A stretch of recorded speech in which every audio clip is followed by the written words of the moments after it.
Bismillahirrahmanirrahim, alhamdulillah, wassalatu wassalamu ala rasulillah. Falënderimi takon Zotit, paqja lavdërimi i tij qoftë me vullën e pejgamberëve Muhammedin alayhis salam, familjen dhe shokët e tij dhe të gjithë ata që pasojnë atë deri në fundin e kësaj bote. Vazhdojmë me temën 24, ad-dinu nasiha, feja është sinqeritet. Edhe pse fjala nasiha vjen me kuptimin feja është këshill, por është për qëllim këtu feja është sinqeritet. Allahu thot në Kur'anin Kerim: "Wal asri innal insana lafi khusr", pasha ka me të vërtet njeriu është në humbje, illa alladhina amanu wa amilus salihati wa tawasaw bil haqqi wa tawasaw bis sabr. Përveç atyre të cilët bën vepra të mira dhe këshillojnë njëri tjetrin për tek e vërteta dhe këshillojnë njëri tjetrin për durim. Në hadithin që transmeton Xherir ibn Abdullah, qal: "Bay'atu Rasulullah sallallahu alaihi wasallam ala iqamis salati wa ita'iz zakati wa nushi li kulli muslimin." Dhe thotë Xheriri radhiyallahu anhu, i kam dhënë besën pejgamberit sallallahu alaihi wasallam që do ta fal namazin, do ta jap zakatin dhe do të jemi sinqert me çdo musliman, ka dhe kuptimin dhe do të jem këshillues për çdo musliman. Pra, në këtë rast ka thënë do të jemi sinqert me çdo musliman.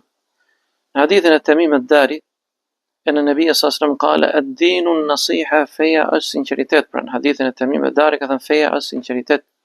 Kulna liman, tham për ka i dërguar i Zotit, tha lillahi për Allah, wali kitabi për librin e tij, wali rasuli për pejgamberin e tij, wali aimatil muslimina wa ammatihim dhe për prisat e besimtarëve dhe për muslimanët besimtarët në përgjithësi.